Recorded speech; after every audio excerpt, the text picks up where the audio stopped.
"It's not my fault I fell for your best friend," she cried. "So I canceled our wedding and ghosted them both. Now he cheated on her, and her family is begging me for forgiveness." Hey viewers, before we move on to the video, please make sure to subscribe to the channel and hit the like button if you want to see more stories like this. Thanks. Throwaway account for obvious reasons. This all went down over the last year or so, and honestly, typing it out feels like closing the book on a chapter one never wanted to read. But if you're here for one of those cheating nightmare turned karma comeback stories, buckle up. I'm 28, a software engineer in a mid-sized tech hub city, and I thought I had it all figured out with my fiancée, Emma. We met in college, dated for 4 years, and got engaged last spring. I was the guy who showed up, always. Supported her through 2 job losses in marketing, paid for her online courses so she could level up her skills, even helped her family out when her dad had that medical scare and the bills piled up. I sold my old car to cover some of it, no questions asked. Family first, I'd say, because that's how I was raised. Emma was vibrant, I guess you'd call it. Outgoing, always the life of the party, with this laugh that could light up a room. But looking back, there were signs I ignored because I loved her. Little comparisons that stung, like when we'd be out with friends and she'd say things like, "Jake just gets adventure in a way most people don't." Jake was my best friend since high school. Charismatic salesman type, always chasing the next thrill, but unreliable as hell. Bailed on plans last minute, borrowed money he forgot to pay back. Still, he was my bro, or so I thought. We'd all hang out. Me, Emma, Jake, and sometimes his flavor of the month dates. I never saw it coming. It started subtly. During wedding planning, Emma got distant. We'd argue over dumb stuff, like venues or guest lists, but she'd twist it into me being too practical or not exciting enough. One night, I caught her scrolling through social media late, liking Jake's posts. Nothing overt, but these memes about trading comfort for passion, or when you realize you're safe, bet isn't the jackpot. I brushed it off as stress. Then came the emotional abandonment. She'd cancel our date nights to work late, but her stories didn't add up. Texts from her would be short, dismissive, busy, talk later. Meanwhile, she'd post stories online with Jake, coffee runs, impromptu adventures to hiking spots we'd talked about going to together. It felt like a punch to the gut, but I told myself it was platonic. They were friends through me, right? Flashback to last summer. Emma lost her job again, some restructure at her company. I stepped up, covered rent, groceries, even her phone bill so she wouldn't stress. "We'll get through this," I said, hugging her as she cried on the couch. "I'm your rock." She nodded, but a week later, she was out with Jake for networking drinks. When she came home tipsy, she mumbled something about how Jake makes everything feel alive. I asked if everything was okay, and she snapped, "God, Alex, not everything's a problem. Can't I have fun without you analyzing it?" That hurt, but I let it go. I proposed 6 months later, thinking it would solidify us.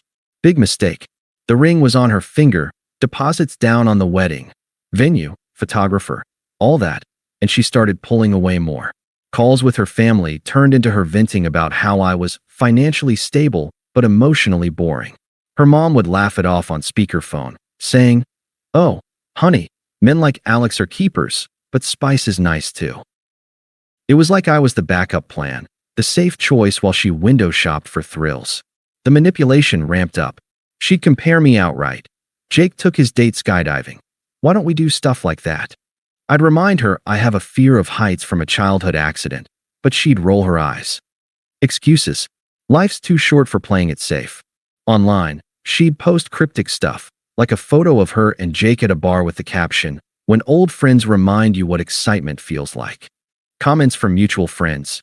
"You two look great together." I'd see them, feel my stomach drop, but confront? Nah, I trusted her. Or wanted to.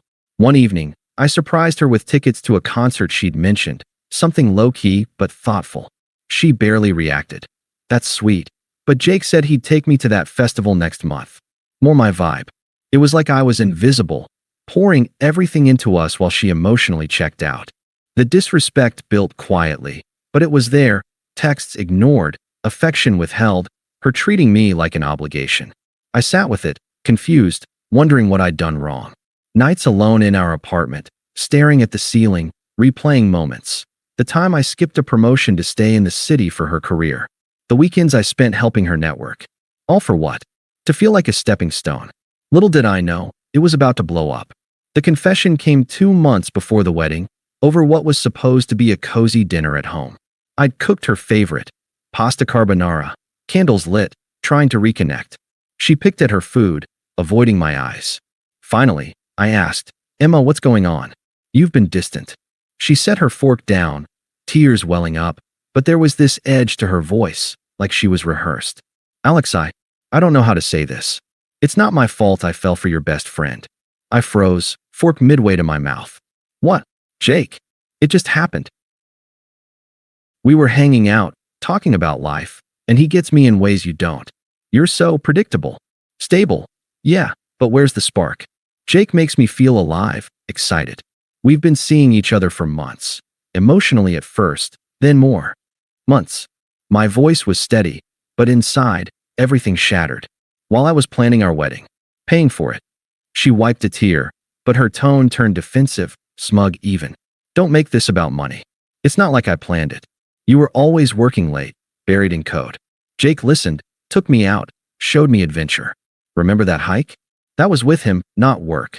You think life's just bills and routines? I deserve passion, Alex. You've been my safety net, but I need more." "Safety net?" I echoed, the word tasting bitter. "Yeah," she said, crossing her arms. "You're great on paper, reliable, sweet. But Jake? He's the upgrade. He challenges me, makes me laugh till it hurts. And physically, God, it's electric. You and I? It's comfortable, but boring. I tried to fight it, but feelings don't lie. Blame fate if you want, but it's not my fault." I set my fork down carefully. "So the wedding? Cancel it," she said flatly, like it was nothing. "I'll move in with Jake. He's got that loft downtown, way more fun than this place. And don't worry about the deposits. You can handle that, right? You're the responsible one." She smirked a little, twisting the knife. "Mutual friends already know. They get it. Life's too short for settling." "Settling." I repeated, the word hanging. "Exactly. You've been holding me back with your safe little world. Jake says I can quit stressing about jobs and just live. We'll travel, party. You'd clip my wings." She stood, grabbing her coat. "I'm sorry if this hurts, but it's the truth. You'll find someone as vanilla as you." She walked out, leaving me with cold pasta and a ringing silence. No screaming match, no pleas from me. Just her twisted logic echoing. Not her fault. Upgrade. Holding her back. I didn't chase her. Didn't call Jake to confront him. What was the point? That night, I sat in the dim kitchen light, the weight of it all crashing down. Confusion swirled. How had I missed this? Flashbacks hit hard. The late nights I'd worked overtime to afford that ring. The times I'd defended Jake to others, calling him harmless. The unfairness burned. I'd given everything, sacrificed promotions to stay local for her, only to be discarded like yesterday's news. I allowed myself one night to feel it. The hurt, the betrayal, the silence of the empty apartment. Stared at photos on my phone. Us at the beach, her smiling. Deleted them all. No tears, just a quiet resolve forming. This wasn't my failure, it was theirs. By morning, I was detached.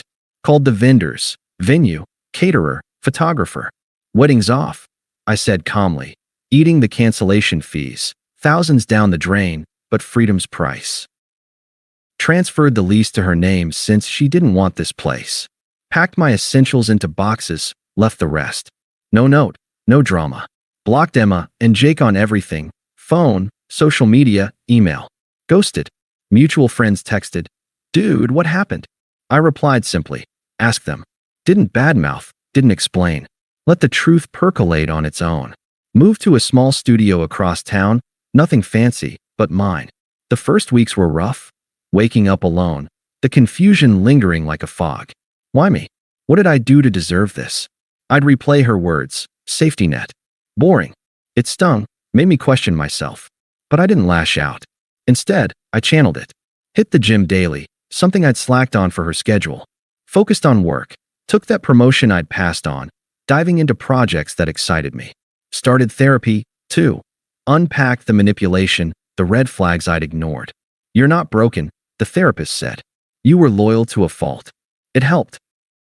Hobbies resurfaced, reading sci-fi, coding side projects, even joined a hiking group. Ironic, huh? Slowly, the vulnerability faded. Clarity came. I dodged a bullet. Built a routine around peace, not pleasing someone else. Months passed in that quiet dignity. No contact, no stalking their socials. Friends trickled updates unsolicited. Emma and Jake were official, posting lovey pics. It twinged, but I shrugged it off. Focused on me, landed a raise, made new connections. The unfairness still whispered sometimes, late nights. All I'd sacrificed for what? But I sat with it, let it breathe, until it became fuel. I wasn't the guy begging for scraps anymore. I was free. Karma didn't take long to show up, about 3 months after the split, from what I pieced together through the grapevine. At first, I didn't seek it out. I was too busy rebuilding. But mutual friends, the ones who hadn't picked sides right away, started dropping hints in casual texts. Hey man, heard about Emma and Jake? Rough. I didn't pry, but the details trickled in, and damn if it wasn't poetic justice. Turns out Jake was exactly who I'd always known him to be, a flake with a dark side.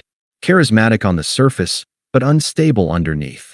He'd convinced Emma to quit her job search, promising he'd take care of her with his sales commissions. Big talk.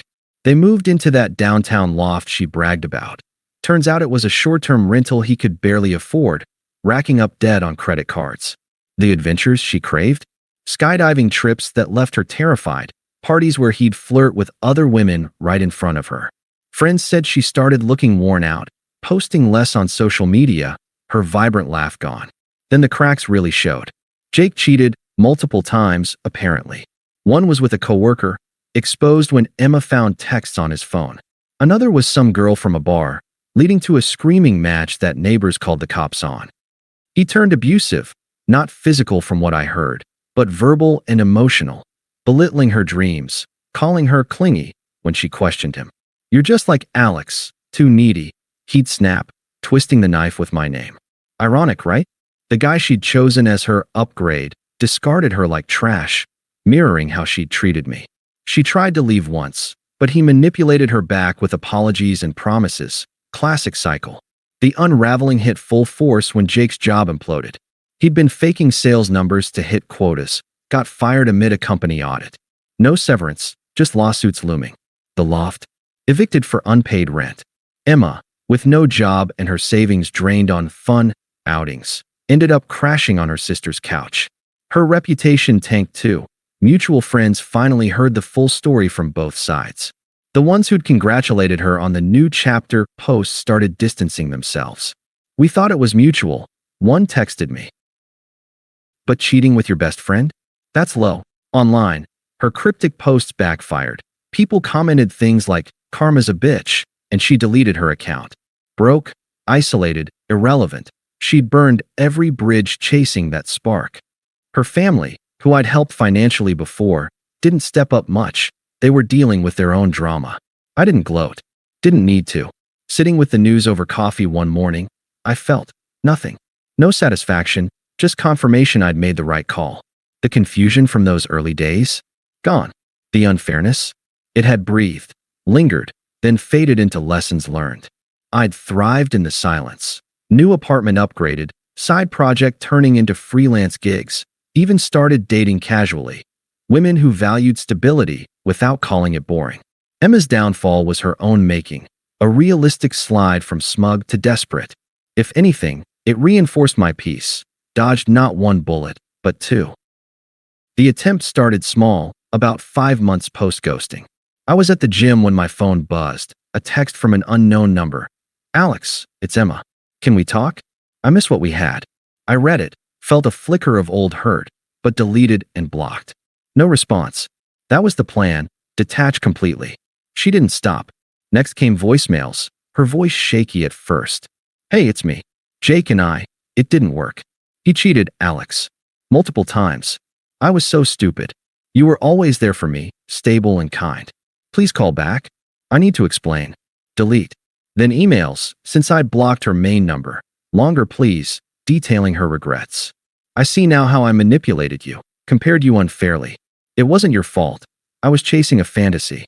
Life's falling apart without you. Lost the apartment, no job. Can you forgive me? Let's meet for coffee. I archived them unread after skimming the subjects.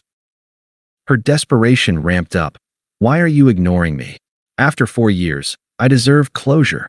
That's when her family got involved, toxic as ever. Her mom called from a number I didn't recognize. I answered, thinking it was work. Alex, this is Karen. You need to talk to Emma. She's a mess, crying all the time, no money. Family sticks together, and you were practically family. Forgiving her would show you're a real man. I stayed calm. Karen, that's not my responsibility anymore. She huffed, petty. She made a mistake. Jake manipulated her. You owe her a conversation at least. Click. Hung up. Her sister, Lisa, was worse. Showed up at my new office lobby one afternoon, uninvited and unpleasant. I was leaving for lunch when she cornered me. Alex, wait. Emma's wrecked. Jake abused her, cheated left and right. She's broke, living with me, and it's all because she lost you. Come on, take her back. You loved her once. I kept walking. Lisa, I'm not interested. She followed, voice rising. What, you're too good now? She said you were boring, but look at her, alone and pathetic. Her friends ditched her after the truth came out. You could fix this. I stopped at my car. No, goodbye. Drove off, heart pounding but resolve firm. Emma escalated personally. Texts from burner numbers. Please, Alex. I beg you. I was wrong. Jake was fake, unstable. You're the real deal. Let's start over. Then anger seeped in. How can you be so cold? You act like I meant nothing. This is your fault too. You were too safe, push me away. Voicemails turned nasty. Fine, ignore me. But karma will hit you next. I see your posts through friends. You're thriving? Good for you, asshole. But I know you still care. Hypocrisy on full display. Begging 1 minute, lashing out the next, revealing those true colors I'd missed before. The peak was her showing up at my apartment. Must have gotten the address from a mutual. Knocked frantically one evening as I cooked dinner. I opened the door a crack. Alex, thank God. Let me in. We need to talk. She looked rough, disheveled hair, red eyes, desperation etched in. Jake dumped me after cheating. I'm isolated, no job, debts piling. I realize now you were everything. Please forgive me. Her voice cracked, but the manipulation lingered, eyes scanning for weakness. I stayed composed. Emma, no. She pushed. But I love you. It was a mistake. Your best friend seduced me. We can rebuild. Then the shift to anger. You're heartless. After I gave you years. My family's right. You're petty and weak. I closed the door mid-rant, locked it. Called security to escort her out. Blocked the new number. The attempts revealed it all. Her emotional shifts from fake remorse to fury. The power reversal where she begged while I held firm. Her hypocrisy in blaming everyone but herself. It breathed. This middle chaos. Let me process the lingering unfairness one last time. But I didn't waver. She was becoming just noise. The final nail came at our mutual friend Mike's wedding, 7 months after the split. I'd RSVP'd yes long before, figuring I'd face the music eventually. It was a garden venue outside the city, elegant, string lights, laughter echoing. I showed up solo but thriving, tailored suit from my recent raise, confident stride from gym gains and therapy wins. New life in full swing, freelance coding booming. Even had a date lined up for next week with Sarah, a graphic designer who'd called me refreshingly real. Emma was there, uninvited drama in tow. Looked like she'd tried to rally. Makeup heavy to hide the wear, dress a bit too flashy for the occasion. Her sister Lisa hovered nearby, shooting me glares. Mutual friends whispered. Most had sided against her by now, the truth about the affair spreading like wildfire. She spotted me during cocktail hour, beelined over with that desperate edge. Alex, she said, voice low but urgent, grabbing my arm. We need to talk. Now. Jake's gone. Cheated with some bartender, left me with nothing. I'm crashing at Lisa's, applying for jobs, but it's hell. I see it all clearly. You were the one. Stable, loving. I was manipulated, but that's no excuse. Take me back? Please. I stepped back calmly, sipping my drink. Emma, no. Her eyes widened, tears forming. Why? I beg you. I've unraveled. Friends ghosted me after hearing how I betrayed you. Family's barely helping. I deserve a second chance. Lisa chimed in, unpleasant as ever. Yeah, Alex, don't be a dick. She's suffered enough. Forgive like a man. I met Emma's gaze, indifferent. Facts are, Emma, you chose him. Cheated, manipulated, discarded me. Your relevance ended that night. I've built something better, a career on fire, peace I protect, people who value me without comparisons. You're a memory, nothing more. Good luck finding your way. She faltered, hypocrisy cracking. But you still care, right? After everything. Anger flashed. This is bullshit. You're punishing me because I wanted excitement? Look at you now, upgraded life, probably dating. I made you better. I shook my head, realist to the core. No punishment. Just facts. I'm free, thriving. You're irrelevant to my happiness. Move on. Turned away, joining friends at the bar. She lingered, whispering furiously with Lisa, but security, tipped off by Mike, escorted them out quietly. The contrast hit hard, her desperate, unraveled in the background, me toasting with old pals, laughter genuine. Later, as the night wound down, I felt complete. No lingering care, no sympathy. She'd become powerless, a ghost in my rearview. The reversal was visual, ironic, her failure on display at a celebration of commitment, while my growth shone. Emotionally free, I drove home alone, but not lonely. That chapter? Closed for good. Thanks for watching. Make sure to subscribe to the channel and hit the like button. What do you think about this story? Share it in the comments.